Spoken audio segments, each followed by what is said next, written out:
How's it going, everyone? Theme Park Tracker here at Six Flags Magic Mountain on this hot and sunny afternoon.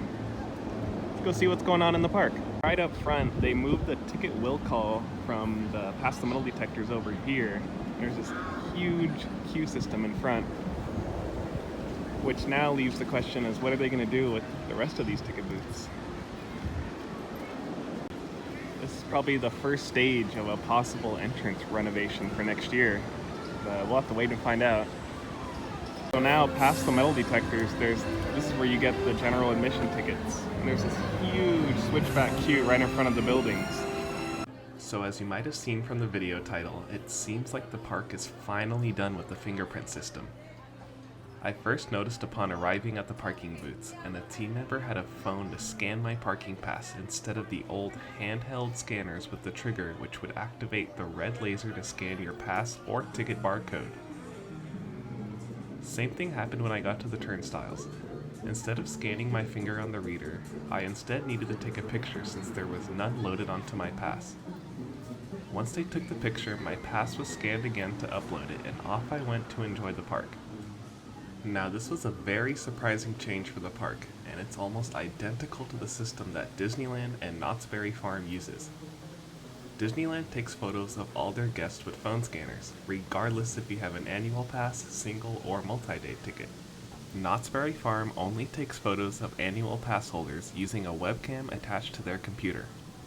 I'm assuming the system here at Magic Mountain is the same at Knott's, since it wouldn't make sense for single-day ticket holders to need their picture taken. This is a very interesting system update for the park, and they used to take your picture years ago for their season passes. The question now is if other parks in the Six Flags chain will adopt this new feature, or will they continue using the fingerprints? So it's not a good day today to get on some coasters because X2 is closed for some weird reason, and I just heard over the loudspeakers for Viper that they're only running one train, so that's going to make things quite long when Hurricane Harbor closes and people flood the park, because right now it's pretty dead. The line for Viper is already on the bottom portion. There's looks like 2 switchbacks. Oh no. At Chop 6, they are now serving your food in paper containers. Previously they were styrofoam, kind of like you find at Panda Express. Some really good news is that Revolution is now back to 2 trains. Yes, the white one has returned from refurbishment, and it got the scratch-resistant back seats similar to what the red train got. Because before, when the new Revolution first opened, the trains got scratched up pretty easily. So now the park added scratch-resistant headrests. So it should make the trains look a little nicer, longer.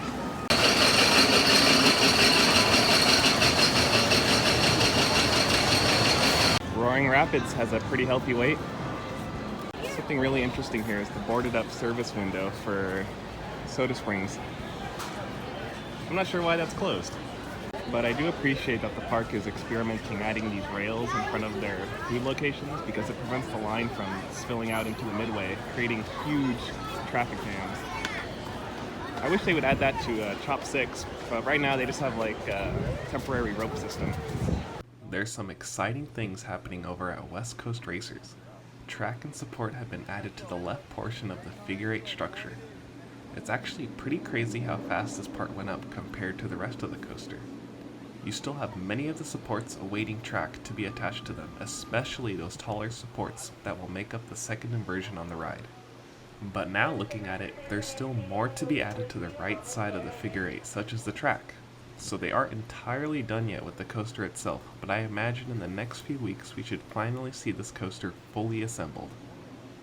It actually isn't as dead as I thought here because the line for Ninja is all the way up on the upper part, and down at the bottom all the switchbacks are full. But they are running 2 trains, so that's always good.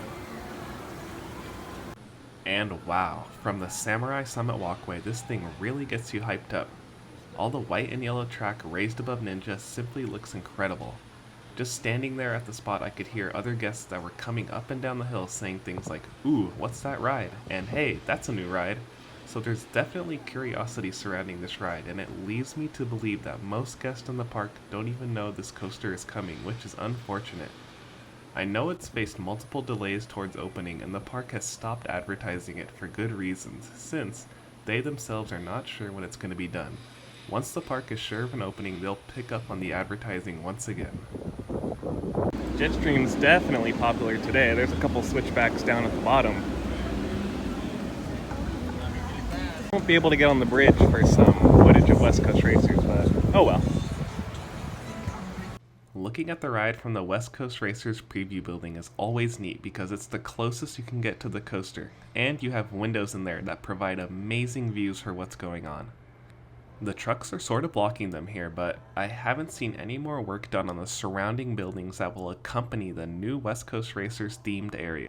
My guess is the park is waiting until the track work is done, as the assembly crew takes up a lot of space with their trucks and cranes. Not much to see through the square hole in the construction wall. There are some flatbed trailers with track on the left that was shipped all the way over from the overflow parking lots, and we'll see more of what's left on those lots later on in the update. On the right, you got what looks like crane baskets for the workers that will help them assemble the pieces in higher up places. No renovation work has been done to the go-karts, but again, I think the park is waiting until track assembly is done. Here's a look at the ride rendering in case anyone forgot about the plans the park has in store. If you look closely at this render, you can see they have the old blue and pink arcade building which was demolished a long time ago in December. I have an update covering that building demolition. Everything else still seems to be there as far as we can tell. The other things still need to be constructed, like the station, queue system, and the archway over the go-kart's side entrance. And over at Green Lantern, I know it's rumored that it's supposed to go to another park, but it'd be neat if we had like a week for people to re-ride it right before it left the park. Maybe like a pass holder party or something. There is some weird boxes, wooden boxes over there. Plastic sticking over the wall. I wonder what that's for.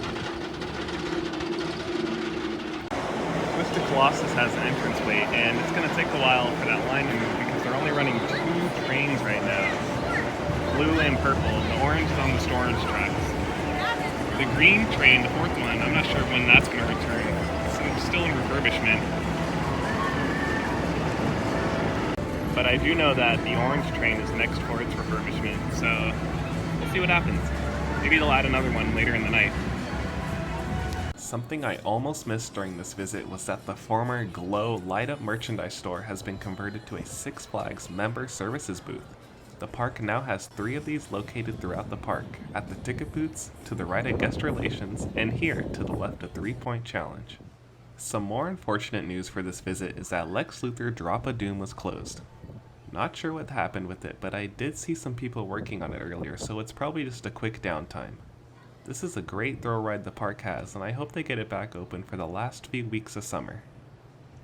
And here's a look at the remaining pieces that need to be installed on West Coast Racers.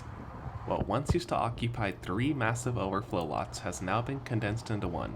Well, that's all for this Six Flags Magic Mountain Park update. Thank you so much for watching, and please comment your thoughts down below, and don't forget to subscribe to the channel for more SoCal theme park updates.